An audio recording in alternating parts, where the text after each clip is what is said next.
Charting the far right in Britain is complicated. The far right has never had significant success, at least not in terms of electoral politics, and certainly not in respect to the populist parties throughout Europe. This is likely precisely because no such evolution took place in Britain.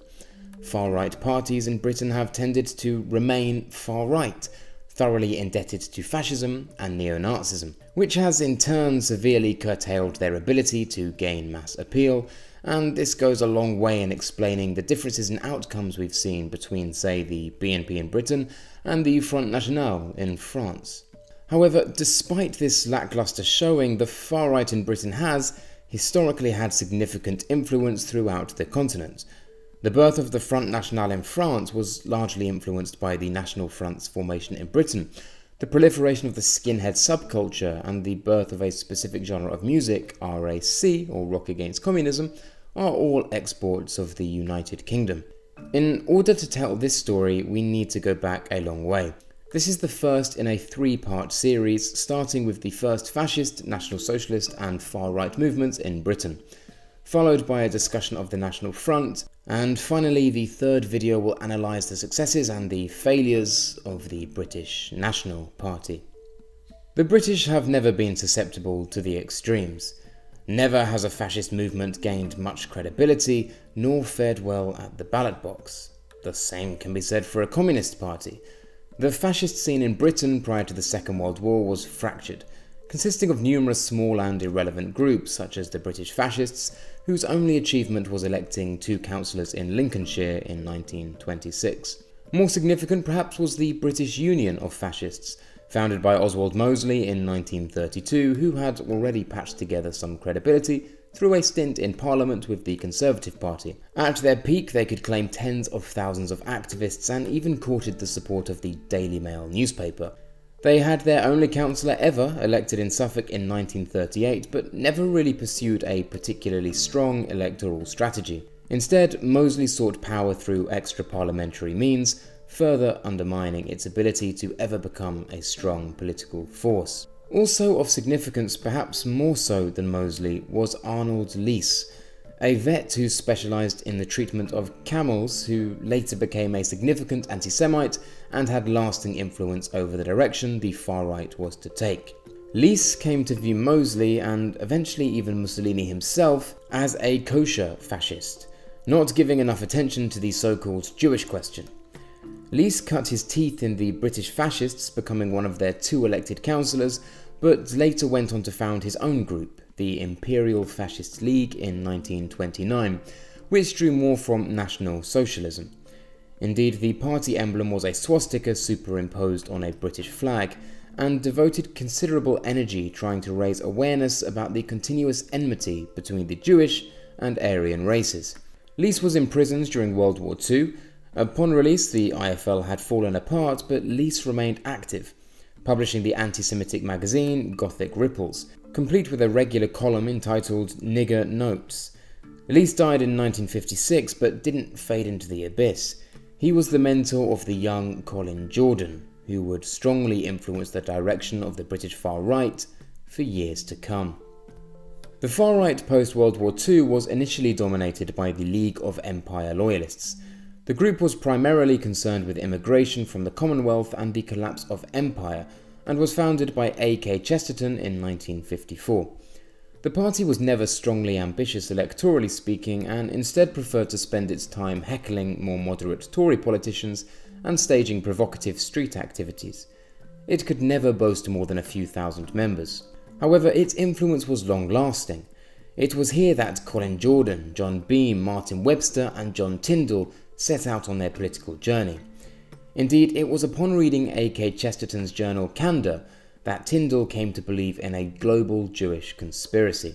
Bit by bit it started to come home to me, in the form of incontrovertible evidence that there was present in Britain and around the world a definite Jewish network wielding immense influence and power. The truth was inescapable. All 4 of the aforementioned activists grew disillusioned with the League, more so after a brief foray into electoral politics proved fruitless. The young Tyndall and John Bean decided that what was needed was a party for the white working class, combining nationalism and socialism. Thus, in 1958, the National Labour Party was formed. Colin Jordan, meanwhile, in full keeping with the ideology of his mentor, Arnold Leese, founded the White Defence League a year prior. Both groups were active about the time of the infamous Notting Hill race riots of 1958, involving hundreds of teddy boys attacking newly arrived West Indian migrants, and gained local notoriety under the slogan "Keep Britain White." Due to the increasing ideological confluence between the National Labour Party and the White Defence League, the two merged in 1960 to form the first incarnation of the British National Party. Problem was, there was significant ideological tension. John Bean was of a more moderate persuasion and less willing to adopt a completely National Socialist programme and image, recognising this would severely curtail the party's ability to court mass support. Tyndall, on the other hand, in ideological alliance with the more extremist Jordan, formed a quasi-paramilitary wing dubbed Spearhead. These so-called elite recruits were to dress in jackboots, don sunwheel armbands, and simulate military operations. In the end, Jordan and his wing were expelled from the party in 1962, and John Tyndall followed him. It has to be said here that the BNP hardly started on a more moderate footing to its predecessor parties. Arnold Leese's widow served as the party's deputy leader, and party headquarters were based in Arnold Leese's old house in Notting Hill, left to Colin Jordan upon his death. However, the departure of both Tyndall and Jordan presented new opportunities. In 1963, public disaffection with immigration was growing. In Southall, citizens groups sprung up decrying the arrival of West Indians and demanded that immigration be halted and migrants be integrated. Bean spotted an opportunity and fielded two candidates in the local elections in the wards of Glebe and Hamborough. The party did remarkably well, gaining 13.5% and 27.5% of the vote respectively.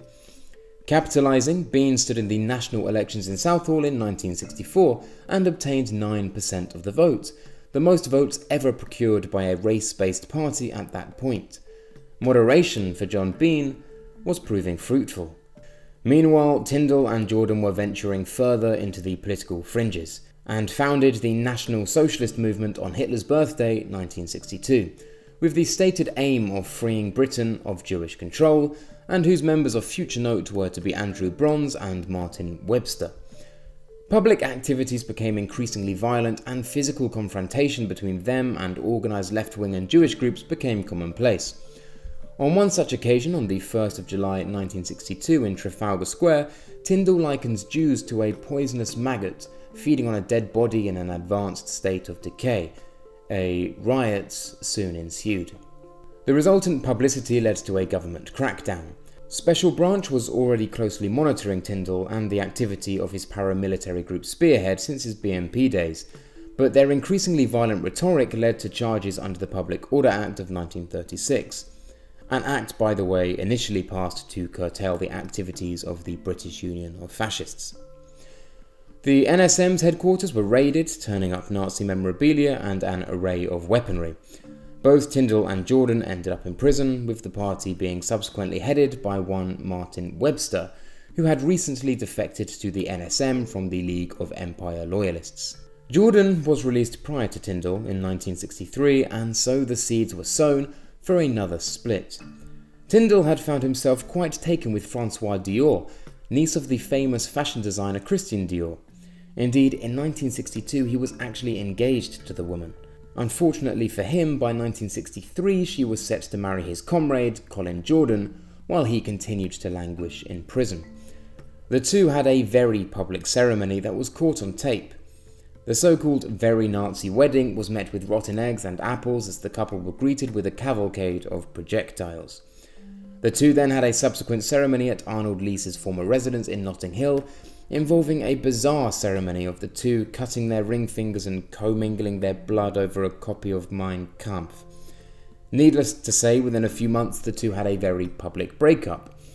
Dior stated Jordan had become bourgeois and was an ineffective leader, a purely political choice, she assured everyone.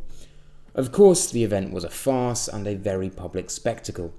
Tyndall believed these increasingly odd antics were causing the movement disrepute, and split from Jordan in 1964. He went on to found the Greater Britain movement. Although he was operating now under a new organisation, he stressed, Aside from this change of title, let it be understood that there is no question whatsoever of any change of ideology. The Greater Britain movement will uphold and preach pure National Socialism. Martin Webster defected with Tyndall and managed to win the group a sizable chunk of publicity following his assault on the Kenyan head of state, Jomo Kenyatta, in 1964, which earned him some time in prison. However, it must be stressed, the movement never gained any serious traction. The far right in Britain was now severely divided and thus functionally moribund. There was the Greater Britain movement and the National Socialism movement on the more hardcore side of things. The BNP was attempting to moderate its image and receiving moderate but hardly impactful electoral success, severely lacking resources. Oswald Mosley, after a disappointing election attempt in 1966, packed in politics altogether, and the League of Empire Loyalists was becoming increasingly irrelevant. Things were about to, well, they had to, change. John Tyndall began a process of sudden moderation. By 1966, references to Jews and Nazism were all but absent from Spearhead. He also published a pamphlet titled 6 Principles of British Nationalism, which had the stated aim of uniting the right into a mass party capable of electoral support, and inside this document was no mention of National Socialism or Jewry. This resulted in Tyndall reaching out to Chesterton. The two discussed a potential merger of Bean's BNP, Chesterton's Empire Loyalists, and Tyndall's Greater Britain movement. Chesterton and Bean worked together and both were keen on the idea, but less so with Tyndall's involvement. As Chester stated, the new party would certainly not be home for a man who thinks this is a war that can be won by mouthing slogans about dirty Jews and filthy niggers. Tyndall, due to his past, was seen as more of a potential hindrance than a help. Indeed, Bean's BNP assured its members that were a new party to be formed, Tyndall and his Greater Britain movement would absolutely not be members due to Nazism and anti-Semitism. In 1967, finally, the new party came into fruition. Tyndall was initially excluded but subsequently allowed to join under a probationary period. The new party came to be called the now infamous National Front, which we will get to in the next video. Thanks a lot for watching this video. If you liked the video, don't forget to click like and do subscribe if you haven't already. If you didn't like the video, click dislike, leave a comment and tell me where I went wrong. As always, huge thank you to my patrons. It's thanks to you guys that these videos are regular. If it's within your means to do so and you like what I do, then please do consider becoming a patron yourself. As always, thanks a lot for watching and until next time.